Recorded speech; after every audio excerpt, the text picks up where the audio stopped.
Je suis maître de conférences en psychologie à l'UFR des Lettres et Sciences Humaines. Et mon cursus universitaire, en fait, c'est un cursus en STAPS, en sciences et techniques des activités physiques et sportives. Alors initialement, j'hésitais entre devenir prof de PS et professeur des écoles. Et finalement, en deuxième année, suite à une rencontre avec un enseignant canadien qui était venu faire cours à l'Université des Antilles, vraiment, il a suscité en moi une vraie vocation. Et je me suis dit que je voulais devenir enseignant-chercheur. Donc par la suite, j'ai poursuivi donc, en licence. À l'époque, ça s'appelait la maîtrise et le DEA, l'équivalent maintenant de notre master avec le M1 et le M2, et jusqu'au doctorat. Alors la thèse a porté sur l'étude en fait, de l'optimisation de la performance motrice et des apprentissages chez les enfants.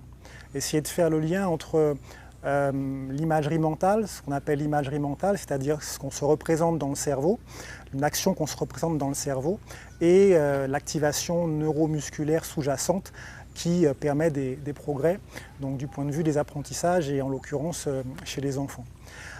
Par la suite, j'ai poursuivi avec un stage postdoctoral en Amérique du Nord, au Canada, rattaché au CHUM, le Centre hospitalier universitaire de Montréal, et l'UQAM, l'Université du Québec à Montréal.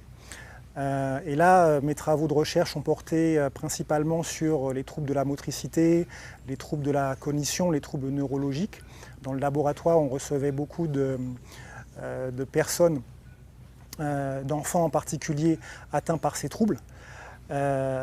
Et donc notamment des enfants schizophrènes, de parkinsonisme médicamenteux, enfin bref, de maladies neurodégénératives liées à l'environnement. On retrouve d'ailleurs des similitudes ici aux Antilles sur l'apparition précoce de ce type de maladies neurodégénératives et notamment les troubles également des apprentissages. Donc après ce postdoctorat qui a duré 1 an, ensuite j'ai été recruté à l'Université des Antilles. Alors en ce qui concerne la recherche, souvent je cite, j'aime bien cette citation, des chercheurs qui cherchent, on en trouve, des chercheurs qui trouvent, on en cherche.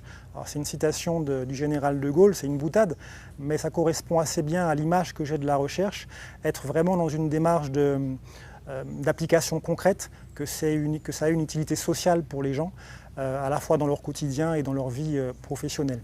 Maintenant, depuis plus de 10 ans, je poursuis ce travail de recherche au sein de mon laboratoire, c'est-à-dire plus spécifiquement la prise en charge des élèves atteints de ces troubles des apprentissages. Donc lorsqu'on parle de troubles des apprentissages, on fait référence en particulier à tout ce qui va concerner la dyslexie, c'est-à-dire les difficultés de lecture, la dyscalculie, les difficultés de calcul, les troubles 10, ce qu'on appelle communément les troubles 10.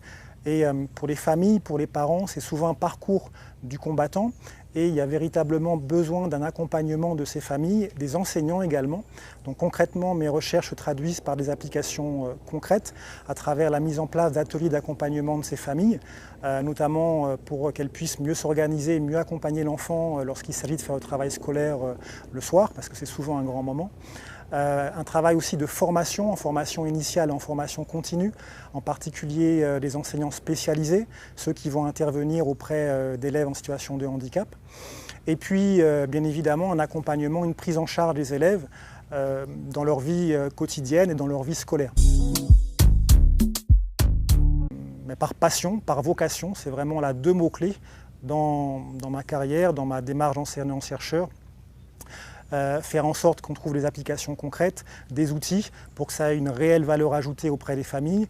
Et puis également, il faut savoir que dans mon département, en sciences de l'éducation, dans la filière des sciences d'éducation, on obtient d'assez bons résultats, plutôt même de bons résultats, très bons résultats sur les concours d'enseignants, en particulier de professeurs des écoles, puisque 90% de nos étudiants souhaitent devenir professeurs des écoles.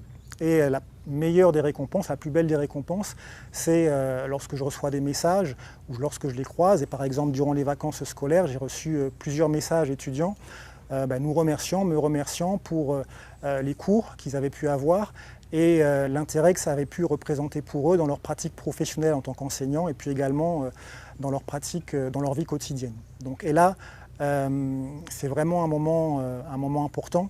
Un moment durant lequel, des moments durant lesquels j'ai le sourire, comme en ce moment, et je me dis que je fais le plus beau métier du monde. Alors la question à se poser, la question à vous poser en tant qu'étudiant, c'est finalement quels sont vos centres d'intérêt, qu'est-ce qui vous motive? Et lorsque vous choisissez, lorsque vous décidez d'entamer un cursus universitaire, cette question elle est essentielle parce que finalement c'est ce qui va déterminer votre réussite par la suite. Donc vraiment, au lieu de choisir un cursus par défaut, prenez le temps de vous poser, de réfléchir et de vous dire qu'est-ce que j'aime, qu'est-ce que je souhaiterais faire et qu'est-ce que j'envisage comme projet professionnel. Le mot-clé dans votre cursus, c'est véritablement, dans vos études, c'est véritablement ce mot-clé de motivation. Qu'est-ce que vous aimez faire pour pouvoir avoir le sourire quand vous irez travailler ensuite tous les matins.